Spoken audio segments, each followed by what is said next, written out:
Hello students, आज हम पहुंच चुके हैं क्लास 8 के chapter number 19 life cycle of stars. इसमें स्टार्स के बारे में हम पढ़ेंगे। स्टार्स क्या है, गैलेक्सी। देखिए, थोड़ा मैं इंट्रोडक्शन आपको पढ़ के सुना देता हूँ। We have learn about the structure of universe. हमको यूनिवर्स का स्ट्रक्चर पता है। यूनिवर्स है, यूनिवर्स में प्लैनेट्स है, स्टार्स है, बहुत सारी सभी चीज़ें यूनिवर्स में प्रेजेंट है। उसके बाद में सोलार सिस्टम, हमारे जो प्लैनेट्स है, जो हमारे 8 प्लैनेट्स है और सन है, ये पूरा जो पार्ट है, इसमें एक ऑर्बिटरी सिस्टम है, इसको सोलार सिस्टम कहा जाता है। गैलेक्सी क्या है, कलेक्शन ऑफ बिलियन स्टार्स, लाखों करोड़ों स्टार्स का कलेक्शन होता है, इसको क्या कहते हैं, गैलेक्सी। देखिए यहाँ पे आपको गैलेक्सी दिख रही है, ये हमारी गैलेक्सी, इसको मिल्की वे कहा जाता है। मिल्की वे भी कहा जाता है, इसको मंदाकिनी भी कहा जाता है, और साथ ही साथ इसको आकाश गंगा भी कहा जाता है।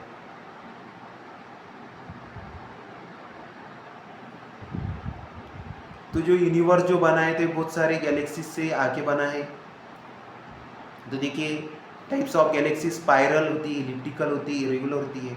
हमारी जो गैलेक्सी स्पाइरल गैलेक्सी है, आपको देखने मिल रहा होगा, स्पाइरल यानी राउंड, पूरा राउंड यानी एक वर्पूल, वर्पूल यानी एक मोशन क्रिएट कर रही है। इस तरीके से जो आपको दिख रहा है राउंड सर्कल की जैसे शेप, ये हमारी स्पाइरल गैलेक्सी।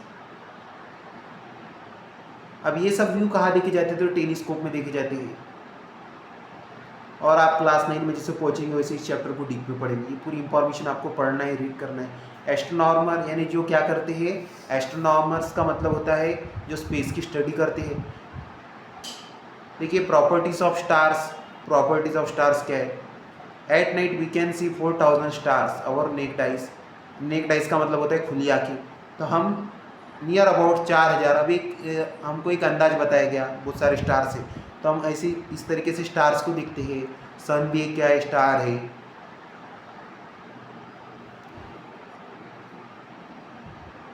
अभी स्टार में क्या होती है, हॉट गैस होती है। स्टार कैसे बनते हो भी हम देखेंगे। Hydrogen makes 72% of mass of the sun, while helium makes 26%। यहाँ पे सन का मास बताया गया है, इस पर क्या है, and rest 2% is the made of elements heavier than helium. तो सन में क्या है, 72% क्या, हाइड्रोजन। तो दो गैसेस है जिनकी वजह से क्या लगती है, आग लगती है। दो गैसेस जब आपस में कंबाइन होती है, हाइड्रोजन हीलियम, तो बहुत बड़े बड़े धमाके होती है, बड़ी बड़ी क्या लगती है, आग लगती है। तो ऐसा सन पे लोग, जो सन है, जो सूर्य है, तो वहाँ पे रोज के हजारों इस तरीके से हाइड्रोजन हीलियम गैसेस का आपस में मिक्सचर होता है, और बहुत ज़्यादा धमाके होते हैं, और बहुत ज़्यादा वहाँ पे आग बनती है, और ये लाइट हम तक पहुँचती है। तो सन एक क्या, स्टार है, और 2% उसमें क्या है, अदर एलिमेंट्स है। Properties of sun, do you know, ये आपको रीड करना है। मास, यहाँ पे आपको मास देखे, इस तरीके से पावर में लिखा जाता है। जब कोई मास बहुत ज़्यादा बढ़ जाता है तो 10 की पावर 30 यानी बहुत बड़ी वैल्यू है, तो इस तरीके से लिखी जाती है इसको। यानी 1 के आगे कितने जीरो होंगे, 30 जीरो होंगे। तो मास, ये सन का मास है, रेडियस है, ये भी आपको रीड करना है। जीके की नॉलेज में सब चीज़ें आपको पता होनी चाहिए। देखिए, यहाँ पे बताया गया, the mass of sun is about 3.3 lakh time that of the earth. That of the मतलब अर्थ से 3.3 लाख ज़्यादा क्या है, मास यानी वजन है सन का। रेडियस इज 100 टाइम्स, 100 टाइम्स क्या है, रेडियस बड़ी है। 100 times that the sun, 100 m sun, and the radii can be 100 times radius of sun. तो ये इक्वेशन होती है, इसको फिजिक्स के इक्वेशंस कहा जाता है।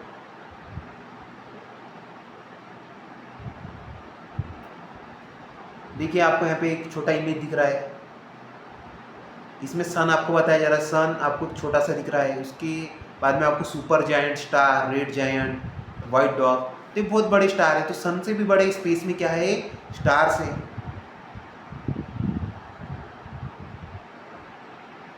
तो ऐसे बहुत बड़े बड़े स्टार्स है स्पेस हमारी गैलेक्सी में, कि जिनका लाइट हम तक नहीं पहुंच पाता है, उसके पहले ही वो डिस्ट्रॉय हो जाते हैं, एक वाइट डॉग बन जाते, दिख रहा है आपको। ये धीरे धीरे क्या होता है, स्टार एक्सपांड होता है और फूट जाता है। फूटने के बाद में इसके पूरे एलिमेंट्स जो भी है, पूरे गैसेस स्प्रेड हो जाती है, और वो बाद में और स्टार बनते हैं उससे। तो और ये स्टार का फूटने के बाद में इसका जो ब्लास्ट होता है, तो एक वाइट डॉग बन जाता है, दिख रहा है आपको, वाइट कलर का वाइट डॉग।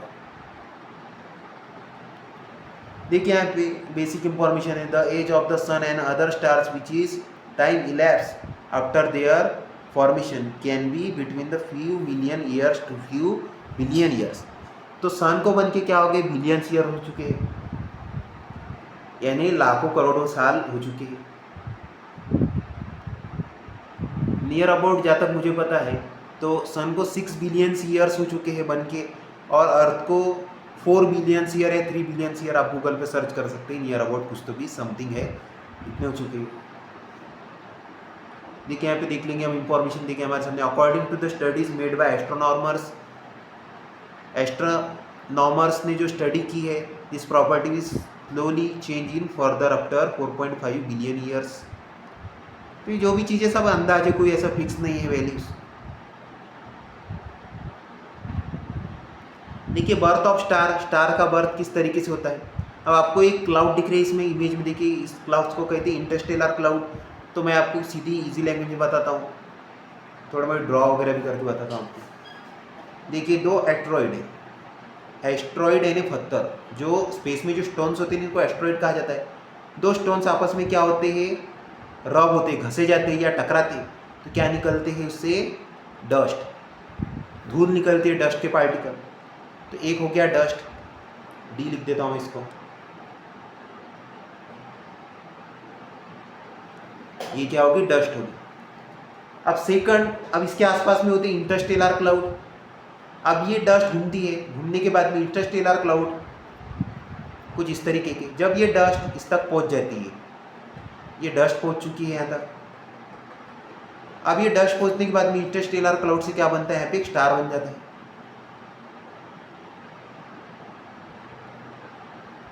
कुछ ये एक स्टार बन गया। अब स्टार में दो गैसेस होती है, उन गैसेस का नाम है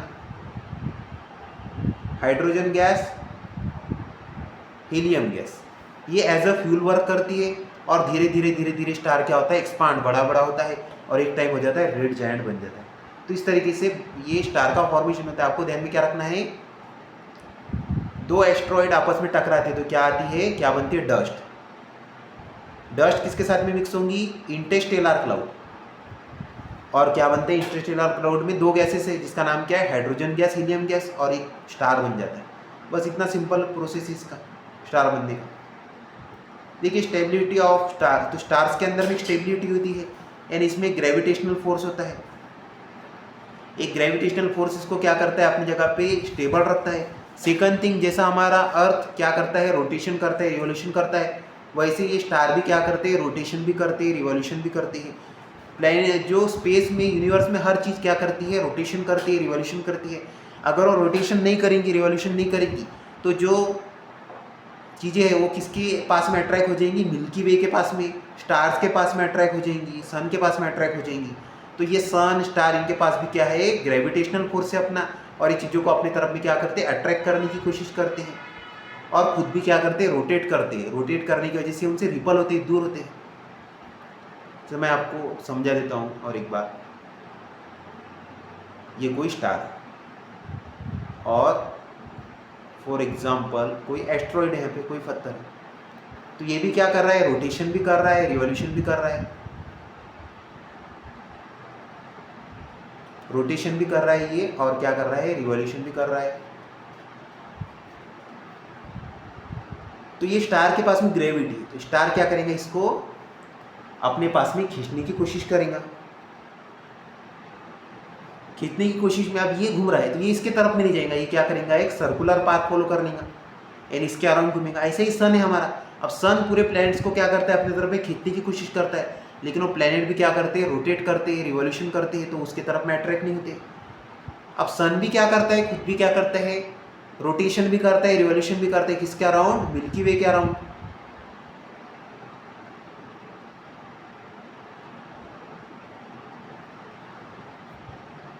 मिल्की वे के अराउंड ये भी क्या करता है, रोटेशन, रिवॉल्यूशन करता है सन।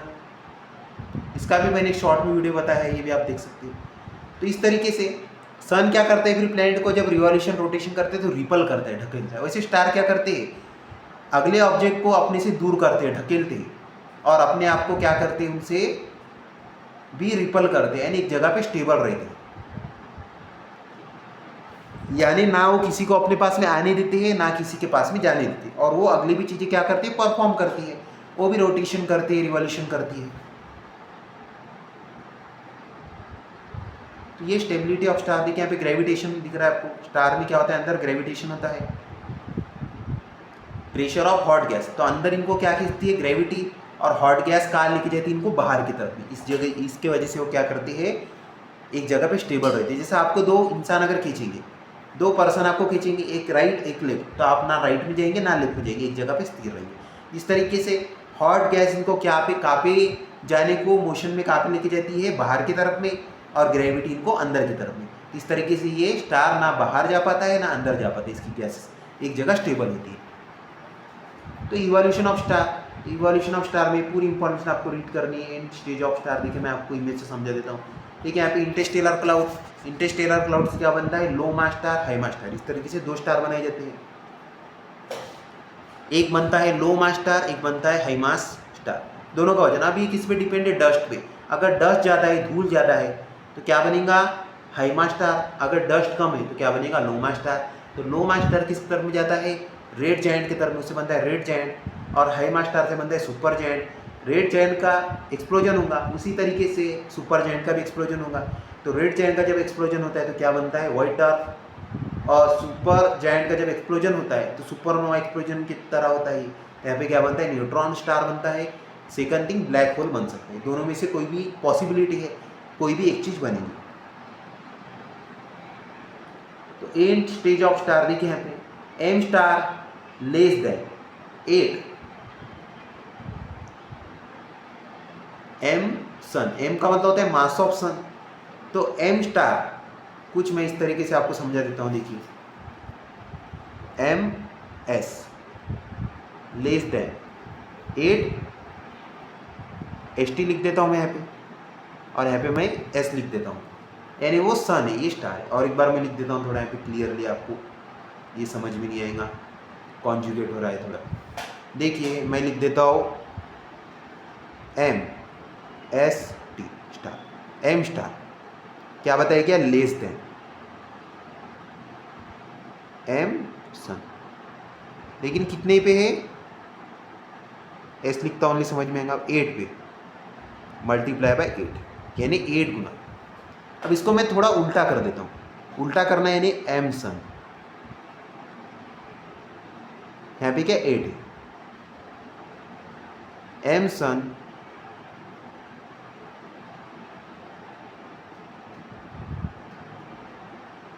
ग्रेटर देन, रिप्लेस करना, ये रिप्लेसमेंट होता है मैथ्स में, आप सीख सकते हैं इसको। अभी एम स्टार क्या है, लेस देन, यानी छोटा है क्या, एम सन से। तो एम सन क्या है, बड़ा है, मास ऑफ सन बड़ा है, तो मैं मास ऑफ सन को लिखा। तो 8 mass of sun greater than M star. तो मास ऑफ स्टार से अगर मास ऑफ सन को बड़ा होना है तो कितने सन चाहिए, 8 सन। तो 8 सन मिलके क्या बन सकते हैं, एम स्टार से मास ऑफ स्टार से बन सकते हैं। लेकिन सन कितना है, ओनली एक सन है। तो आप समझ सकते हैं कि स्टार का मास क्या होता है, सन से भी ज़्यादा होता है। तो बहुत बड़े बड़े ऐसे ही स्टार्स पाए जाते होते हैं। देखिए इमेज में क्या लिखा हुआ है, the outer gases envelope which thrown out during the formation of white dark which is the centre. जब व्हाइट डार्क बनता है तो इस तरीके से क्या बनता है, इंटरफेस बनता है, और गैसेस रिलीज होती है, एक्सपांड होता है। अब सेकंड थिंग यहाँ पे देखिए, 8 एम सन लेस देन, यानी 8 सन मिलके किससे छोटे बनते हैं, स्टार से, यानी एक स्टार 8 सन से बड़ा है। सेकंड स्टेज में बात कर रहा हूँ मैं, सेकंड स्टेज कौन थी अभी, फर्स्ट स्टेज में क्या था, लो मास स्टार। अब सेकंड में क्या है, रेड जायंट। रेड जायंट बहुत बड़ा होता है। लेस देन, अब इस सेकंड स्टेज को अगर सन को कैच करना है तो 25 सन अगर हम ला लेते हैं तो क्या हो जाता है, एम स्टार से वो बड़े हो जाते हैं। तो सन कितना, एक ही है, तो एम स्टार क्या है, ऑलरेडी बड़ा है। ये ओनली आपको इतनी वैल्यूज ध्यान में रखने और इतनी वैल्यूज से एक्सप्लेनेशन बनाना है। आपको रट्टा कुछ भी मारना है, सब चीज़ें पूरी समझ के लेना है। डू यू नो आपको रीड करना है। थर्ड स्टेज में देखिए, M star greater than 25 M sun. तो एम स्टार क्या हो जाता है, जब पूरा रेड जायंट पूरी तरीके से विकसित हो जाता है, बहुत बड़ा हो जाता है, तो वो किससे बड़ा हो जाता है, 25 सन भी उसके मुकाबले में कुछ भी नहीं है। तो M star mass of star बहुत बड़ा हो जाता है। तो ये रेड जायंट है और सेकंड क्या है, सुपर जायंट। तो रेड जायंट सुपर जायंट बहुत बड़ा होता है एम सन से। तो ये एक अंदाज बताया गया, एक कंपैरिजन बताया गया इसमें। ये भी चैप्टर हमारा कंप्लीट होता है। आई होप आपको लेक्चर पसंद आया होगा। तो आपको अगर ये लेक्चर पसंद आ रहे तो आपको वीडियोस को लाइक करना है, आपके फ्रेंड के साथ भी शेयर करना है और चैनल को सब्सक्राइब करना है। Thanks for watching. यहाँ पे हमारा क्लास 8 का सिलेबस कंप्लीट होता है आज, और आप जो है क्लास 9 के लेक्चर्स भी देख सकते हैं। मैंने पूरा क्लास 9 का पूरा होल सिलेबस कंप्लीट कर दिया है। Thanks for watching again.